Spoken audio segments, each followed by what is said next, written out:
반갑습니다. 이 강의는 2026년 1학기에 진행하는 철학 입문입니다. 그동안 대면 강의로 진행을 해 왔었죠.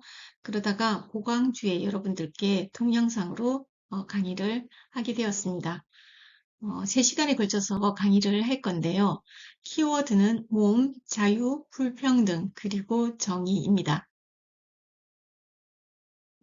이 강의의 전체 목차를 먼저 소개해 드리도록 하겠습니다. 1강에서는 자유에 대해서 다룰 건데요.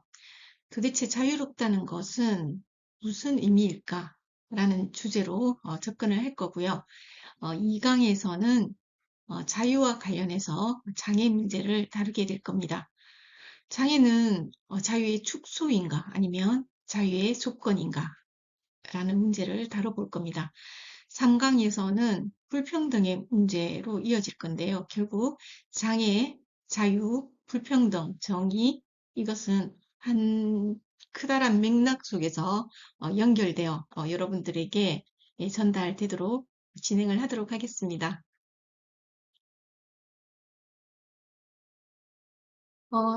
자유롭다는 것은 무슨 뜻일까요?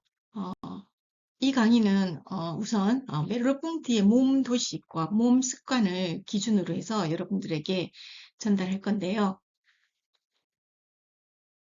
한 가지 미션을 해볼까요?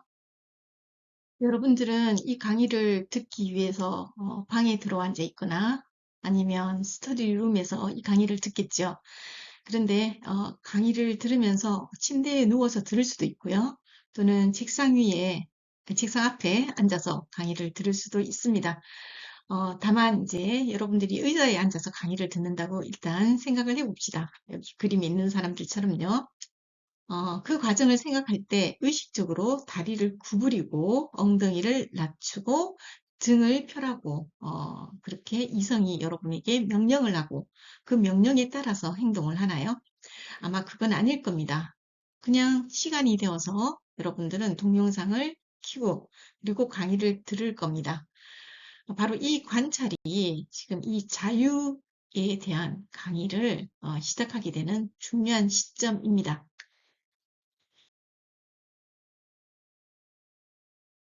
사실 전통적으로 자유는 정신의 문제였었습니다. 어, 칸트는 자유를 감성계로부터 독립한 이성이라고 보았고요.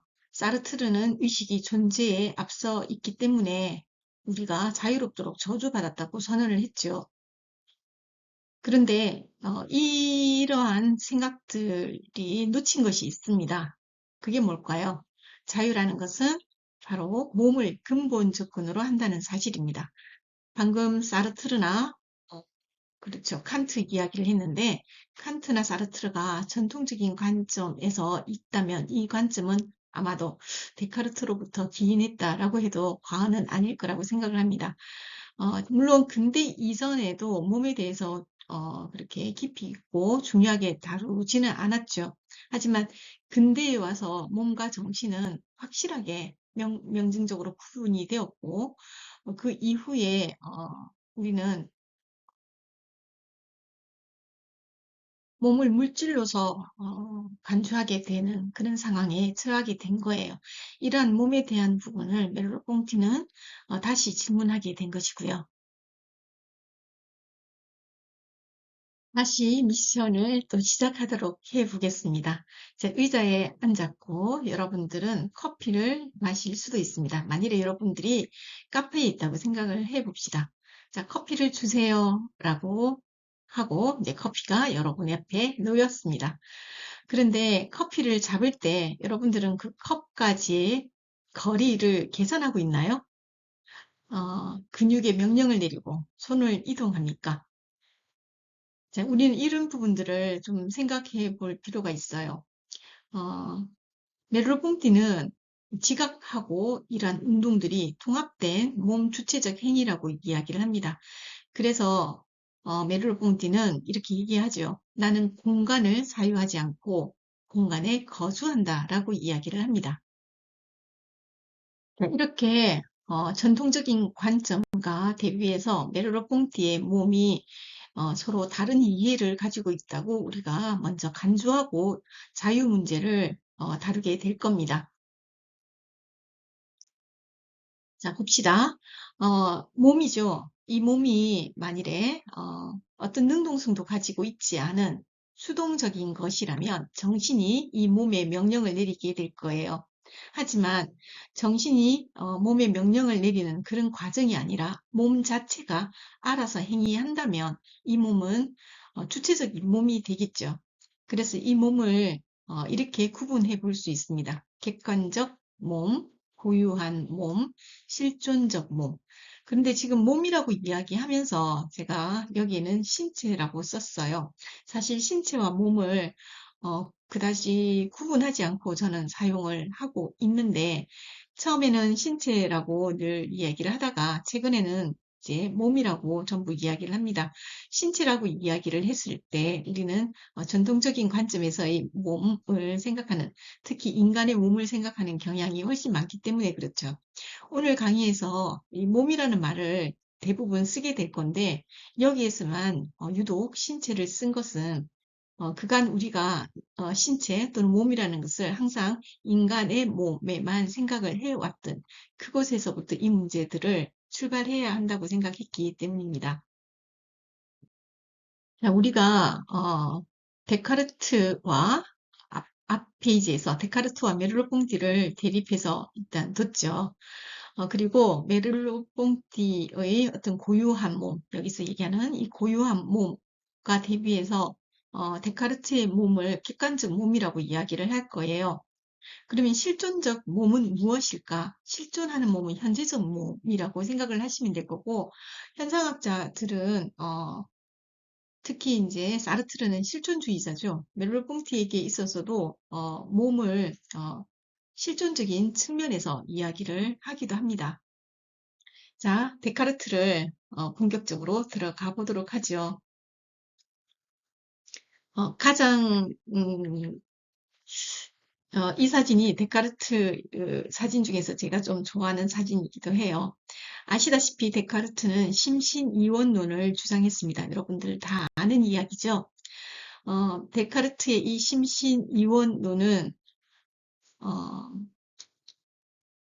몸을 도구로 생각하는 그 물질적 실체로 보고 의식은 명령을 내리고 몸에게 어떤 일을 수행하도록 하는 능동적 실체, 즉 정신적 실체로 간주하게 됩니다. 그렇다면 데카르트는 장애를 어떻게 이해하게 될까요? 장애라는 것은 손상된 몸이겠죠. 고장난 몸, 손상된 몸. 그래서 데카르트적 관점에서는 정신의 완전한 그 능동적인 어떤 완전한 수행을 위해서 망가진 몸은 고쳐져야 되는 몸으로 간주되었을 겁니다. 그러니까 내가 다리가 아파서 제대로 못 걸어요.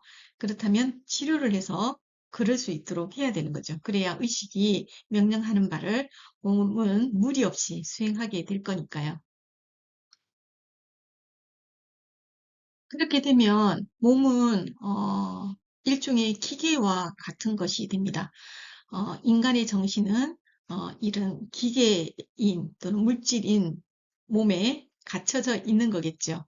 그런데 이 갇혀져 있는 이 몸이 정신이라는 것을 담아서 몸은 이렇게 움직이게 되는데 기계론적 세계에 관해서 이 인간의 몸은 마치 여기 보이는 찰리 채플린처럼 도구화되어 버리는 거예요. 어떻게 보면 인간은 스스로 능동적 존재라고 이야기를 하면서도 자기 자신을 소외하는 그런 상황으로 내몰게 됩니다. 그리고 여기 베레모가 아니구나. 여기 뭐 중절모인가요? 네, 중절모 릇은 이 사람들을 봅시다. 너무나 획일적인 모습을 가지고 있죠. 근대적 인간들은 어떤 보편적이고 일반화되어 있는, 그리고 판단되고 그렇죠. 규범화되어 있는 그러한 몸들을 지향했던 것 같습니다. 여기에는 고유한 몸, 독특한 몸, 낯선 몸이 거부되고 있습니다. 그래서 메롤 뽕티는 이렇게 얘기하는 거죠. 나는 내 몸 안에 갇혀 있는 게 아니다. 라는 거예요. 나는 그냥 내 몸이다. 그러니까 몸 자신이다. 라고 이야기하는 것이 메르로봉티의 입장이라고 보시면 되겠습니다. 그러면 정신의 능동적인 어떤 활동에 의해서 몸이 움직이는 게 아니라 내 몸이 능동적이라면 이 몸은 어떻게 그 능동성을 발휘하게 되는 걸까요? 어, 이걸 이해하기 위해서 메르로봉티는 몸도식이라는 개념을 가지고 옵니다. 메르로봉티는 몸도식이라는 개념을 1945년에 그가 저술했던 지각의 현상학에서 제시하고 있습니다. 몸도식, 신체도식, 몸틀 뭐 이렇게 다 쓰게 되는데요. 틀을 가진다라고 얘기할 때 우리가 생각해 봐야 될 게 있죠. 틀, 그러니까 어, 일종의 관계 맺음의 스타일, 뭐 이렇게 보시면 될 것 같아요. 그러니까 우리 몸이 다른 몸, 즉 세계와 관계 맺는, 즉 운동적이고 공간적인 관계의 총체라고 보시면 될 것 같습니다. 이때 몸은 변하지 않는 어떤 고정되어 있는 틀을 얘기하는 건 아니죠. 역동적으로 변화 가능한 것을 이야기를 합니다. 그래서 이 몸틀이라고 얘기하는 것은 다른 몸들과의 관계에서 개조되기도 합니다. 몸틀이 개조되기 위해서는 어떻게 해야 될까요? 반복된 행위가 필요하겠죠. 우리는 그것을 또 습관이라고 합니다. 자, 좀 몸도식에 대해서 좀 더 구체적이고 자세하게 알아보도록 하겠습니다. 메르로ponti가 했던 이 문장을 다시 한번 살펴보도록 할게요. 나의 몸은 세계를 향한 나의 정박지이다. 내가 사물을 지각하는 것은 몸을 통해서이며 몸은 내가 세계 안에 있는 방식 그 자체이다. 라고 얘기를 합니다. 방금 말씀드렸던 것처럼 고정된 이미지가 아니라 상황에 따라서 계속 재구성되는 거죠. 여기 테니스 라켓이 있습니다. 저도 테니스를 한 2년 배우긴 했는데요. 이게 운동을 누구나 똑같은 시간을 들인다고 해서 틀이 똑같이 만들어지는 건 아닌 것 같아요. 어떤 사람은 한 1년 정도만 연습을 해서 반복적으로 자기 몸을 개조할 수 있는데 저 같은 경우에는 2년을 해도 여전히 테니스 하는 몸은 아직 못 만들어진 것 같아요. 아무튼 테니스 선수가 라켓을 치게 되면 이 라켓의 끝에 감각이 생기게 되는 거겠죠. 그러면서 이때 라켓과 테니스 선수 이 사람은 하나의 전체적인 몸 틀을 갖추게 되는 거예요. 마찬가지로 지팡이를 들고 가는 어떤 누군가가 처음에는 그 지팡이가 굉장히 낯을 거예요. 지팡이의 길이가 땅에 딛는 그 거리를 제대로 측정하지 못해서 좀 충격이 올 수도 있고요. 하지만 오랫동안 지팡이를 들고 다닌다면 이 지팡이가 곧 나의 팔에 확장이 되는 거죠. 그 지팡이 끝에서 촉감이 느껴지는 거예요. 저번에 이제 장애와 현대 철학을 강의를 할 때, 거기 박사 과정생 한 분이 그 얘기를 하더라고요. 거의 수십 년 동안 휠체어에 앉아 있었더니 누군가가 휠체어에 손만 대어도 마치 몸에 손을 닿는 것처럼 느껴지더라 라고 이야기를 하는 거죠. 이렇게 관계 맺음을 통해서 내 몸은 변하게 되는 겁니다. 고정되어 있지 않기 때문에 내가 무엇과 연결하는가가 사실 중요한 거겠죠.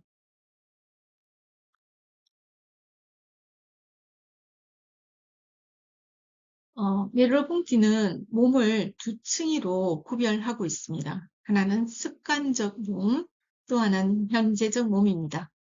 습관적 몸이라고 얘기하는 것은 과거에 내가 어떤 행동들을 했던 거, 테니스를 치거나 휠체어를 타거나 피아노를 치거나 또 저 여기 자전거 타고 있는 제 뒷모습인데요. 제가 초등학교 때, 그러니까 우리 때는 국민학교라고 얘기를 했죠. 국민학교 다닐 때 제가 자전거를 배우고 국민학교를 졸업하고 난 이후에는 자전거를 못 탔어요. 학교 다니고 뭐 중학교, 고등학교 가면서 못 탔고, 그 이후에는 뭐 자전거도 없고, 어쨌든 그렇게 됐죠. 수십 년이 지나고 난 이후에 다시 자전거가 타고 싶더라고요. 근데 선뜻 겁이 났어요.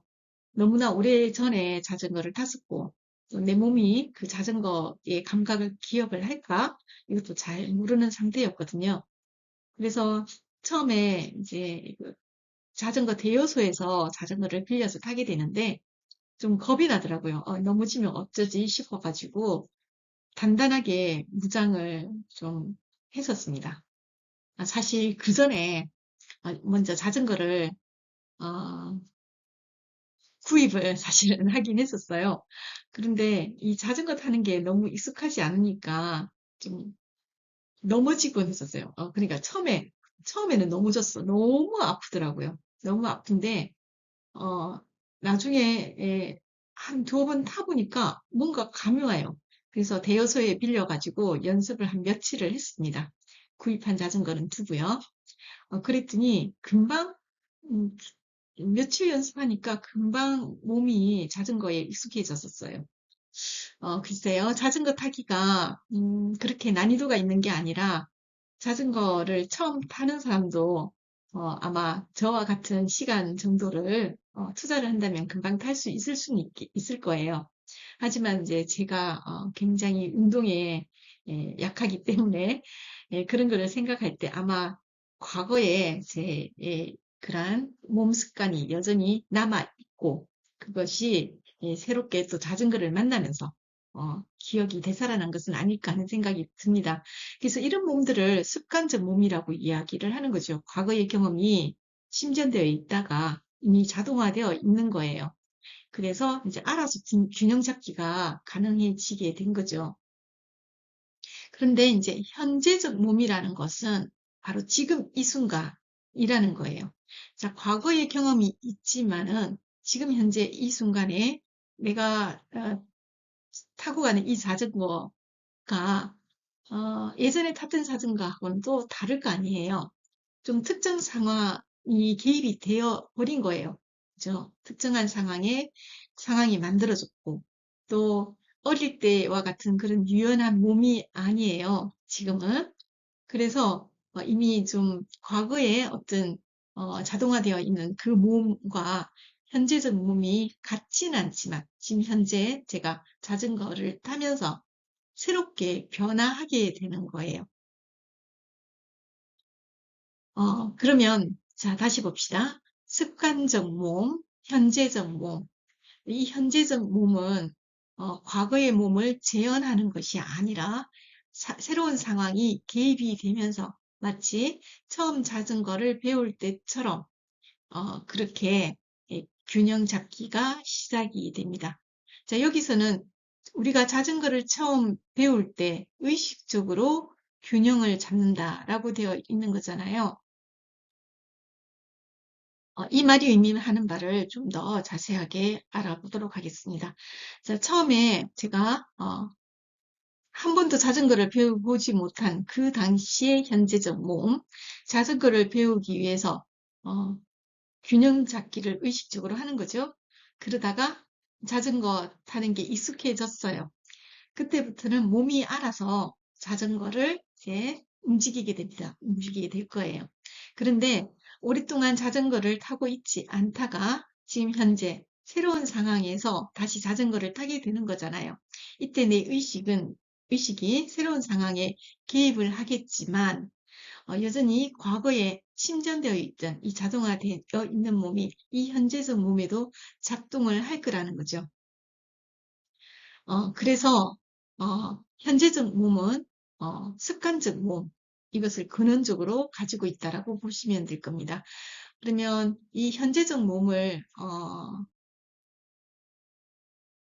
행위하는 몸, 드러난 몸, 이렇게 보면 되겠죠. 이 몸을 마치 뭐 어떤 이성적인 것, 굳이 이렇게 설명할 필요는 없을 것 같습니다. 현재 내가 지금 보고 있는 것, 지금 현재 상황 속에서 관계 맺고 있는 것, 이런 것들이 실제로 내가 능동적으로 개입을 하는 거니까 그런 의미에서 의식적으로 균형 잡기라고 표현을 한 겁니다. 그래서 우리 몸은 습관을 통해서 마치 정신이 확장하듯이 그렇게 확장이 되는 거죠. 과거의 몸, 그리고 현재적 몸, 그런 것들이 어떤 능동적인, 우리가 흔히 의식을 능동적인 거라고 얘기하니까 그런 의식의 능동성과 마찬가지로 몸은 그렇게 자기 자신을 끝없이 확장해 나가고 그리고 몸틀을 개조해 나가게 되는 겁니다. 그런데 우리가 몸과 몸이 만날 때, 즉 현재적 몸은 어떤 낯선 상황, 특정 상황이 개입하게 되면서 우리는 낯선 세계를 만나게 되는 거죠. 이런 지속적인 낯선 관계들이 우리의 몸을 변화시킬 수 있는 아주 중요한 상황이라는 것도 우리가 다시 한번 기억을 해둘 필요가 있겠습니다.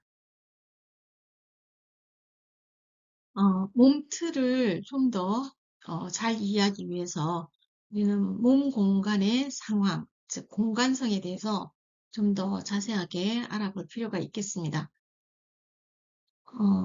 사실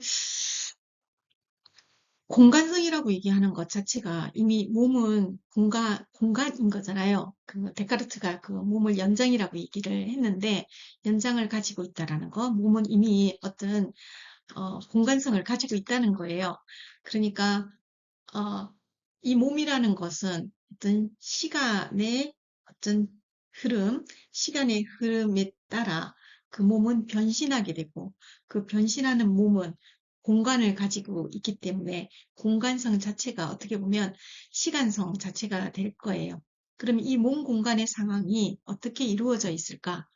이 이야기는 제가 여기 그 내 머리맡의 사유에서 또 간단하게 정리를 해뒀거든요.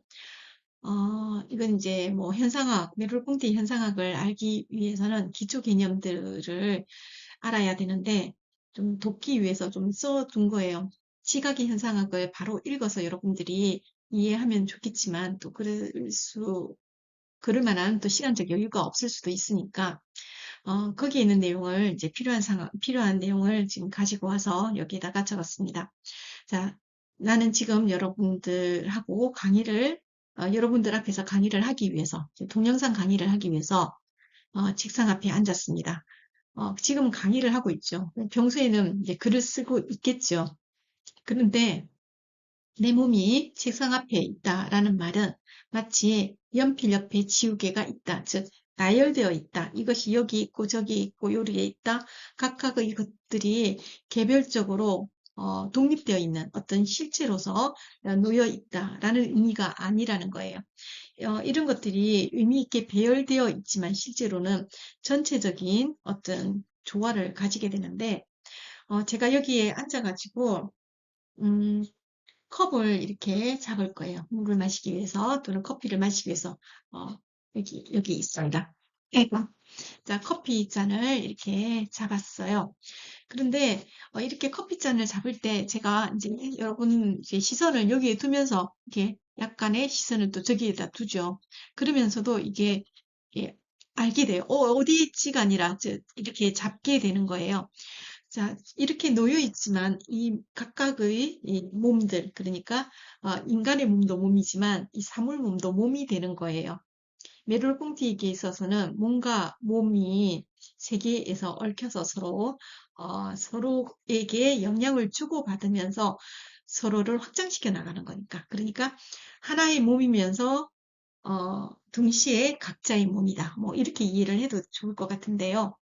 그렇게 해서 이제 몸이라는 것은 관계 맺음을 통해서 새로운 몸으로 자신을 확장해 나가고 그럼으로써 이제 몸틀을 가지게 되게 되는데 그래서 이렇게 가지게 된 이 몸틀을 통일된 전체성을 이룬다라고 이야기를 하는 거예요. 자, 몸틀은 한번 만들어졌다고 해서 고정되어 있는 게 아니다라고 조금 전에도 설명을 드린 바 있죠. 이렇게 몸틀은 이런 관계 속에서 제가 계속 커피를 이렇게 자주 마시는데 커피를 자주 마시기 때문에 공부를 하게 되거나 할 때는 습관적으로 이제 오랫동안 제가 이제 체화된 거죠. 습관적으로 커피를 마셔요. 커피를 마시지 않으면 뭔가 허전해. 아침에 일어나면 물을 마시죠. 이것도 이제 습관이 됐는데요. 예전에 습관이 되지 않을 때는 물을 마시는 것도 현재적 몸이 의식적으로 아까 얘기했던 것처럼 물을 마셔야겠다라고 얘기를 하는데 그것이 오랫동안 이제 이루어서 가잖아요. 오랫동안 반복되어서 해지면 물을 마셔야지가 아니라 자연스럽게 일어나서 정수기에 가서 물을 따라서 한 잔을 마시게 되고 그리고 공부를 하려면 딱 앉아서 또 습관적으로 커피를 내리게 되겠죠. 이런 것들이 심기연이라고 하는 저의 삶의 한 모습이라고 얘기하는 거겠죠. 누군가는 커피를 안 마셔요. 어떤 사람은 커피를 마시지 않고 뭐 녹차를 마신다든지 뭐 다른 뭔가를 할 수가 있겠죠. 그런 것들 한 사람이 다른 어떤 일종의 생활 습관이라고 얘기하는데 우리는 보통 이러한 생활 습관이 이러한 컵이라고 하는 이 도구를 통해서 자기 자신을 확장한다라고 얘기하겠지만 마찬가지로 여기서는 컵이라고 얘기하겠지만 이 컵은 나를 통해서 나중에 보면 이 안에 커피가 오랫동안 마시면 컵 안에 이 커피 자국이 남아요. 이 새겨지는 거죠. 저의 이 행위가 이 커피잔에게 영향을 주고 이 커피잔이 저에게 영향을 주고 서로가 서로 간에 조금 다른 방식이지만 그렇게 영향을 준다는 거죠. 좀 전에 우리 그 자몽이가 왔다 갔거든요. 이 자몽이도 제가 앉아서 여기서 강의를 하게 되면 그냥 나와요. 뭐 하나 하고 나오게 되는 거죠. 어, 제가 여기서 이제 강의를 여기서 강의만 하는 건 아니에요. 이 자리에서 강의만 하는 게 아니라 뭐 밥도 먹고 책도 읽고 물론 이제 서재에 들어가서도 하지만 거실에서도 한단 말이에요. 그러면 이제 자몽이는 나와서 집사가 또 저기 있네. 그러면 이제 저도 보면서 눈으로 인사해주고 우리의 관계가 이렇게 만들어지는 거겠죠. 누군가가 불현듯 나에게 고정되어 있는 이 삶 속에 개입을 한단 말이에요. 개입을 하면서 내 세계는 그 누군가가 다른 몸이에요. 그것이 사람이든, 그것이 동물이든, 그것이 사물이건 할 것 없이 각각의 몸들이 서로와 관계를 맺으면서 새로운 낯선 세계가 익숙한 세계로 만들어지면서 몸틀이 만들어지는 거예요. 이것을 상황의 공간성이라고 이야기를 하는 거죠. 방금 말씀드렸던 것처럼 이러한 반복을 통해서 내 몸은 새로운 몸으로 변신하게 되는 거죠. 커피를 잘 모시는 몸, 또 고양이와 잘 지내는 몸. 만일에 고양이를 키우지 않았다면, 고양이와 함께 살지 않았다면, 저는 고양이의 습성에 대해서 잘 모를 거고, 고양이에게 낯선 몸이 되겠죠. 이러한 것들이 습관적 몸을 만든다는 것입니다. 그런데 도대체 이것이 또 왜 자유와 연관이 되는 것일까? 우리는 또 그런 생각을 해봐야 되는 거예요. 우리가 앞서 전통적으로 정신이라는 것이 자유롭고 이 몸이라는 것은 이 정신의 자유를 제한하는 것처럼 그렇게 설명을 하는 거잖아요. 어, 그렇게 되면 이 몸은 수동적이 되는 거예요. 그런데 지금 저는 어떻게 얘기하고 있습니까? 정신이 내 몸 안에 들어가서 그 몸이 정신의 어떤 자유로운 상황을 가급적이면 제한받지 않게 행위한다라는 식의 설명이 아닌 거고, 몸과 몸이 능동적으로 서로 관계 맺음을 이야기를 하는 거예요. 그러니까 메롤 꽁띠에 얘기해서 이 자유라는 것은 상황적 자유라고 이야기를 하는 거죠. 그래서 메롤 꽁띠에게 있어서 자유는 조건 지어진 자유가 되는 걸 겁니다. 어, 정리를 다시 하자면 자유라는 것은 온전히 정신의 문제가 아니다라는 거죠. 실제로 자유라는 것은 바로 이 몸이 세계와 얼마나 유연하게 잘 맞물려 가는 건가 여기에 달려 있는 거예요. 제가 의자에 편안하게 앉는 것, 이 몸에 익숙해진 거예요. 제가 우리 집안에서 아주 편안하게 사는 것, 이 집안에서 굉장히 자유로운 거죠. 제가 다른 낯선 집에 갔을 때 어색하죠. 컵이 어디에 있는지, 화장실은 어디에 있는지 잘 몰라서 저는 굉장히 불편해지는 거예요. 그러니까 몸이 그 집이라고 하는 뭔가 아직까지 유연하게 맞물리지 못해서 엇박자가 나는 거죠. 이런 상황이 아직은 덜 자유로운 상황이라고 보시면 될 것 같습니다. 그러면 이제 이제 몸 주체에 대해서 이야기를 할 단계인 것 같습니다. 자, 몸의 어떤 능동성을 이야기를 했습니다. 정신의 어떤 능동성이 아니라 몸 자체가 능동성을 가진다라는 뜻인데요. 그렇게 되면 몸이 곧 주체가 되는 거겠죠. 그래서 이 몸 주체는 마치 정신이 어떤 보편적으로 몸 안에 깃들어 있는 것. 그래서 이 몸이라는 것이 이러한 정신들을 개체와 이제 구별해 줄 수 있는 어떤 수단인 것이 아니라 몸 자체가 능동적이면서 자기 자신을 독특하고 고유한 몸으로 만들어 간다라고 이해를 하시면 될 거예요. 그래서 고유한 몸은 끊임없이 자기 자신을 만들어가는 물질화의 과정 속에 또는 개체화의 과정 속에 있다라고 보시면 될 것 같습니다. 하지만 몸이기 때문에 이 몸이 주체이면서 동시에 다른 몸과의 관계에서는 어, 그러니까 반응을 하는 몸이자 그러니까 자극을 주는 몸이자 반응을 하는 몸이 되는 거잖아요. 동시에 이게 이루어진다는 뜻이에요. 그래서 메롤 퐁티는 이것을 이중 감각으로 이야기를 잘해요. 이 이중 감각이 바로 얽혀 있는 것인데 그런 의미에서 나는 할 수 있는 나예요. 사유하는 나가 아니라 할 수 있는 나이고 또 그런 의미에서 아까 습관적 몸과 현실적 몸 얘기했죠. 이때 습관적 몸은 이미 잠재태이고 현실적 몸은 현실태예요. 그러니까 나의 현실적 몸은 그 습관적 몸이 같이 맞물려 있는 거죠. 그게 두 개가 분리가 되는 게 아니라는 거예요. 그래서 내 몸은 잠재태이자 현실태이다라는 건데 이때 잠재태라는 말을 우리가 아리스토텔레스적인 어떤 형상 이론으로 이해해서는 좀 곤란할 것 같습니다. 이제 지향적 호와 자유라는 개념을 통해서 이제 이 자유라는 개념을 좀 구체적으로 좀 더 들어가 보도록 하겠습니다. 지향호라는 것. 그러니까 지향하다. 원래는 이 지향하는 것이 메롤봉티가 그러니까 후설적 의미에서 보면 지향하는 의식이잖아요. 의식은 항상 무엇에 대한 의식이다. 무언가를 지향하는 것, 무언가를 향하는 것 그런 의미를 가지고 있는 거잖아요. 그런데 멜로ponti에게서 이제 지향적이라고 얘기하는 것은 의식적인 차원이 아니라 몸과 몸이 서로에게 얽힘의 관계를 이야기를 하는 거예요.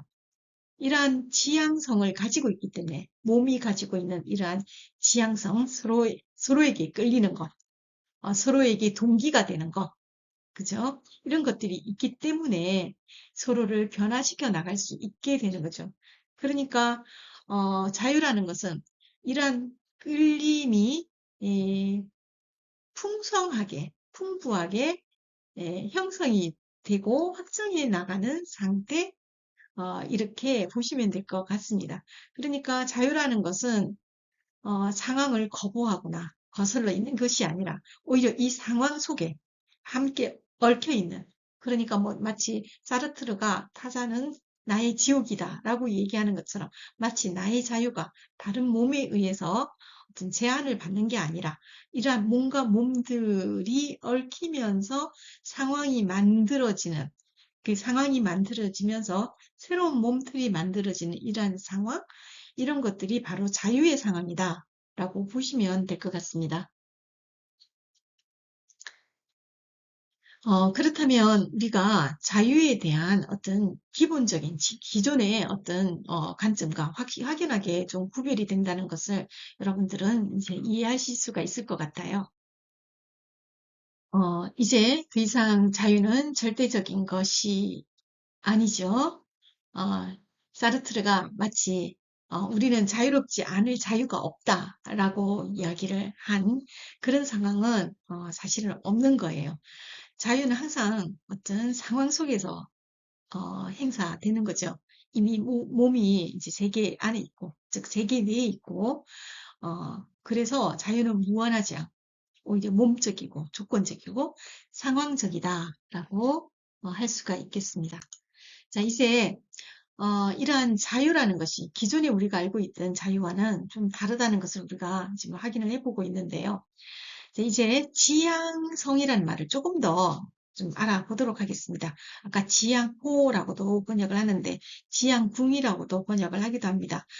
그 말을 저는 일종의 감싸 안기, 이게 얽힘이라는 것이 서로 이렇게 교차, 시실과 날실이 서로 얽혀 있듯이 얽혀 있음이라고도 할 수가 있겠지만 이 손과 손이 서로 얽혀서 마주할 때 서로의 손이 이렇게 감싸 안게 되는 거죠. 감싸 안으면서 관계를 맺는. 그래서 저는 이것을 지향궁을 통해서 몸과 몸의 어떤 연대, 공생, 사랑 이런 것들을 조금 이런 쪽으로 좀 확장해서 생각하면 어떨까라는 생각을 하고 있어요. 그래서 우리가 만일에 연대, 공생, 사랑 외에 또 다른 게 있을 수 있잖아요. 질병에 걸릴 수도 있고 또 필요함을 느낄 수도 있어요. 근데 이러한 것들은 이제 지양호가 또는 지양궁이 변경되는 상황이에요. 지금 현재 내가 굉장히 관계가 좋아요. 편안해요. 네, 좋은 몸틀을 이루고 있어요. 하지만 이 몸틀이 늘 이 상태로 가는 건 아니겠죠. 어떤 새로운 상황에 놓이게 되고 우리 몸틀은 변화하게 되는 거예요. 오랫동안 반복이 된다면 그 몸틀이 또 잠시라도 뭐 굳어지겠지만 물론 변화를 전제로 있겠지만 그러기 전에는 필요한 상태가 될 거예요. 불편한 상태가 될 거예요. 아직까지 몸틀이 구성되지 않은 상황이거든요. 이 상황이 지금 기존에 있던 몸틀을 지향적 상태, 몸의 어떤 지향적 상태가 어, 몸틀을 이루게 되어 있는데 이 몸틀이 이제 서로 다른 몸과 관계 맺으려고 하는 거예요. 이게 이제 일종의 지향 후의 변경이 되는 거겠죠. 이런 것들을 우리는 어떤 질병이나 건강의 이상이나 피로감이나 뭐 장애나 이런 식으로 이야기를 할 수가 있는 거고 이러한 상황의 변화가 또 새로운 몸틀을 만들게 될 겁니다. 그래서 이제 몸 지향성을 다시 이제 정리를 하자면 몸 지향성은 몸과 몸이 서로를 감싸 안는 것이라고 말씀을 드렸죠.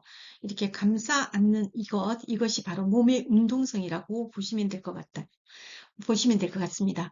이렇게 몸의 운동성, 즉 몸 지향성은 서로에게 몸과 몸이 서로를 향해 열려 있기 때문에 몸은 세계를 향해 지향적으로 열려 있다라고 이야기를 하는 거죠.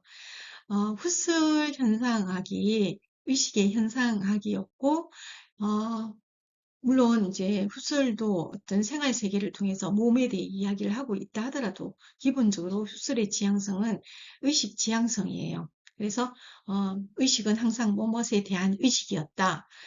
그리고 그런 의미에서 또 의식 체험은 항상 의식의 흐름이었다면 메롤봉티에게 있어서 몸이 세계와 함께 관계하는, 즉, 몸 체험이라고 얘기하는 것은 바로 시공간적 활동이다라고 보시면 될 것 같습니다. 그러니까 몸은 어떤 정신적인 어, 활동을 위한 수단이 아니라 몸이 능동적으로 다른 몸과 관계를 하는데 그것이 가능한 것이 바로 지향성 때문이다. 지향성 때문이다. 그리고 이러한 지향성이 바로 몸의 운동성을 얘기하는 것이고 이러한 몸의 운동성이 몸 틀을 가능하게 한다. 라고 얘기하는 거죠. 이때 몸은 이제 물질성을 가지게 되는데 여기에서 이제 물질성이라고 얘기하는 것이 우리가 전통적으로 알고 있던 어떤 재료, 수단, 진료라는 개념을 넘어서게 되는 거죠. 그런 의미에서 메르로퐁티는 엠피도클레스의 어떤 개념들, 원소 개념들을 의미 있게 가지고 옵니다. 자, 이 일강의 핵심 태제가 바로 자유는 몸이 세계에 개입하는 방식이다라고 이야기를 하고 있고, 그리고 이 몸의 개입 방식이 달라질 때, 즉, 지향호가 변경이 되는 거잖아요. 이런 것들이 바로 장애의 상황이다라고 우리가 이야기를 했습니다. 이런 상황에서 자유라는 것은 무엇일까? 즉, 앞서 우리가 이제 사르트르의 현상학자이기도 하지만 사르트르 같은 경우에는 자유를 어떤 절대적인 자유라고 이야기를 했지 않습니까? 우리는 자유롭지 않을 자유가 없는 이러한 상황에 대한 메르로퐁티의 어떤 반론들을 예상해 볼 수가 있습니다. 메르봉티에게 있어서는 타인이 사르트르가 얘기하듯이 타인이 나의 어떤 자유를 제한하는 지옥인 것이 아니라 바로 타인은 다른 몸으로서 다른 상황을 만들어주는 한 존재인 거죠. 왜냐하면 자유라는 것은 상황 속에 있는 것이니까. 이게 자유라는 것은 무한한 것이 아니라 오히려 구체적이고 몸적이고 상황적이다. 이렇게 이해를 하시면 되겠습니다. 이런 개념을 이해하기 위해서 우리는 바로 세계 1호 존재라고 하는 메르로봉티의 이 개념을 확인할 필요가 있겠습니다. 우리가 세계를 향해서 열려 있다라고 얘기하는 것, 즉 고유한 몸이라는 것은 바로 세계 1호 존재의 성격을 지닌다라고 이야기를 할 수가 있는 거죠. 그러니까 몸 주체와 세계 안에 몸이 담겨 있기보다는 몸이 거주하게 되는 거죠. 몸이 거주하는 방식은 바로 어, 공간을 만드는 방식인 거죠. 내 몸이 다른 몸과의 관계 속에서 어떤 몸틀을 만들게 되는 것이고, 이렇게 만들어진 몸틀이 곧 세계가 되는 거예요. 그렇게 세계가 되는 거죠. 그런 의미에서 세계 1호 존재가 되는 겁니다. 그러니까 세계 1호 존재인 인간은 바로 세계 속으로, 즉 각각의 세계의 몸들 속으로, 몸들과 몸들이 서로 간에 지향하는 그런 관계에 있는 존재. 이렇게 이야기를 이해를 하면 될 것 같습니다. 마치 서로가 서로를 끌어안듯이 그렇게 존재하는 것. 그러다가 그러한 어떤 다른 몸이 개입해 있을 때 우리는 잠시 그 끈을 놓게 되는 거겠죠. 이럴 때 변화가 일어나게 되는 거고, 그리고 다시 우리는 새롭게 끌어안고 안정된 상태에 놓이게 될 거예요. 이러한 안정된 상태, 조건 지어진 상황 속에 내 몸틀이 놓이게 될 때 우리는 비로소 그것이 자유임을 어, 이해하게 되는 거죠. 자, 이렇게 해서 우리가 이제 1강에 대한 강의를 마쳤습니다. 몸이라는 것이 전통적인 어떤 이해를 떠났을 때 메르르봉티의 자유 의미가 정신적인 무한한 의미에서의 자유가 아닌 새로운 의미에서의 자유라는 것을 우리가 이해할 수 있을 거라고 생각을 합니다. 여기까지 하고 1강을 마칠 거고요. 이제 좀 이따가 2강 장애의 상황을 이제 본격적으로 들어가 보도록 하겠습니다. 네, 고생하셨고요. 나중에 뵙겠습니다.